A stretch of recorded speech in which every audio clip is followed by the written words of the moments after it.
that slope so you can see the gravity of the situation. That's halfway down. You can see the major slump that's moving downwards and into the top of the river. It literally was halfway across the stream. And when we see erosion issues along streams like this, and even along Lake Superior, especially when it involves clay, we call these catastrophic events. It doesn't happen a little bit at a time, though it can. It typically happens more like this, where you reach that tipping point or that balance point, and then you get huge amounts occurring all at one time. And just on the plus side of this, Lutz and Seidel, following this episode, they actually armored that bank and did a really good job of really trying to restore it. And even more importantly than that, there was a much more serious site further downstream called the mega slump. They've actually worked on a grant with us when I was working with Cook County to actually stabilize that one as well. So they've really done some positive things in terms of land use up there as well. How many of you have seen roadside erosion issues? Yeah. Last time some roads go in, actually they act as a diversion to water. So if you don't allow the water to go underneath that road in the natural waterways, it ends up being carried alongside the road. This road, for example, would have been completely wiped out with the exception that it's on bedrock. So that channel didn't have any further downwards to erode. So it actually was a plus for this landowner. That water has since been rerouted. We also see this on construction sites. People have put up a silt fence on the perimeter, which is a good thing. But in the course of the happenings during the operation of that site, it's not always respected. So you get materials that get dumped on it. You get equipment that gets dumped on it. You have trucks backing over it.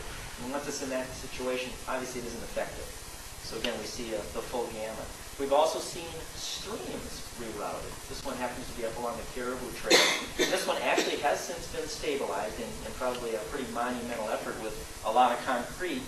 But again, for whatever reason, they wanted to cut off a meandering part of that stream, which in effect shortened it, but you still had that same elevation drop. But now you had a much shorter distance to make up that grade change. And obviously, in this case, you can see all the erosion that it ultimately led to. So you have county entities and state entities that also, their decisions cannot always be what they need to be. This is Gary Kettleson, who used to work up in Cook County for the Planning and Zoning Department. He called me one day. He says, "Wayne," he says, "you aren't going to believe the change up in the site region." We went up just north of Grand Marais, and there was an individual that owned a parcel of land. Well, there was some water flowing through it. She thought, well, that's not a problem. We'll just put a diversion on the top side of the property and then bring it around the side, and we'll route it down to Highway 61, which really isn't necessarily a water quality issue, because as you look in the base of that, it's all shale rock. So it's not so much a water quality issue. But as it got down closer to the lake, you really had all that water coming in a much faster fashion, and it not only came down and eroded into the utility lines that were adjacent to Highway 61, but it also plugged up the culvert and then started to go over Highway 61. So to that individual, what sounded like a real reasonable decision to both she and her contractor actually ended up with those unintended consequences. So again, we can see where sometimes haste does lead to issues. Moving on then to some of the recent changes that I think present challenges. One is we're seeing increasing development, or at least until the last year and a half or so. In a 4-year time period in Lake County, there was almost a 28% increase in land use permits. So we were seeing a real uptick. Again, recently with the economic downturn, that's changed a bit, but we were seeing more pressure on the available land base. We were also seeing land values rise. So again, people had a little bit more invested in that property that they were purchasing and wanted to make use of every square foot of it in some instances. Now we're also seeing planned unit developments, and planning commissions and cities and counties are seeing a lot of different development techniques and methods that they're dealing with, and some of which maybe they haven't dealt with it as much in the past. But I want to focus not so much on the left-hand slide, which is the outlet of the Poplar River, and you've got the Lutzen Resort there, but on the other side, I don't have a pointer here, but this is Lutzen East. This development here is situated right in this area. And this is a model development that Scott Harrison did up there. And I worked with him a bit on it, but he was so agreeable to do some really positive things in terms of erosion control and water management. He put in 2 stormwater detention basins to slow that water before it got to Lake Superior, alongside his asphalt road that actually went down a slope, rather than shunting that water out to the side where it might erode into the shoulder.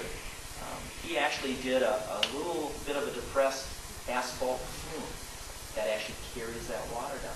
Took a little extra effort for his contractor to do it, probably a little extra in terms of dollars, but again, a really good outcome in terms of handling that water successfully.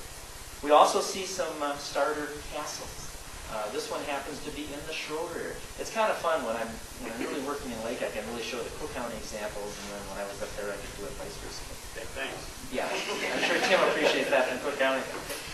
But again, this is one in the Schroeder area, and I got the call too, and they said, well, somebody's making a waterfall in this area, and they never bothered to get permits. Well, they had an intermittent stream there, so it's really kind of a nice setup. And but they just didn't make that one final step and actually get a permit to do it because they were doing blasting and all sorts of heavy duty things. But we see again all sorts of things happening, and the point here is that a lot of people, and they may be more well-to-do folks. That's typically been the example that I've seen. The after-the-fact permit fees are not a hindrance to them. They're higher and they're meant to be a bit of a penalty. It's typically a non-issue. So that's something that we see on occasion too. And it's not only starter castles that can go that route, it can be other folks as well. Some other changes, really one of the factors that's unique up here is the high amount of public land that we have. And of course in Cook County we have about 9% that's in private ownership. So that's a lot of pressure on a pretty small footprint of property. In Lake County, correspondingly, it's 16 to 17% that's in private ownership. So again, a lot of pressure on those non-public lands. One of the things we see based on that is that a lot more pressure is on the marginal land, those with higher incidences of wetlands, maybe steeper slopes, maybe rock outcrops, those sorts of issues. Harder to develop. Those are the ones that we're seeing that are coming under more pressure now. A lot of the better land are more easily developable. Then in terms of our climate, of course, and you're all very familiar with this, we can be very hot in the summer to very cold in the winter. And most of those extremes are further inland from Lake Superior, because Lake Superior has a real moderating influence on that local climate. So again, you aren't going to have the same magnitude of change closer to the shore, which also can present its own challenges in terms of plant materials. And as we said, that Lake Superior influence, which can be really nice in the winter when it's a little bit warmer, and then conversely a little bit cooler in the summer on some of those hotter days.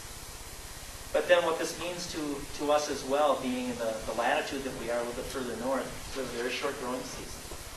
From that last killing frost in the spring to the first killing frost in the fall. You're going to have to change that this Yeah, year. yeah. This doesn't apply to this year. These actually are long-term averages, so technically we do have to go with those. But yeah, every year can be a little bit different and unique. And the point I make there is that really because we have such an early onset of fall here, we really say that if you're going to be kind of restoring a disturbed area, that you use a dormant seeding process if you're going to seed it after September 1st. And typically that means you're actually going to seed it the latter part of October or early November. Because if you were to seed that first half of September, you might get those seeds to germinate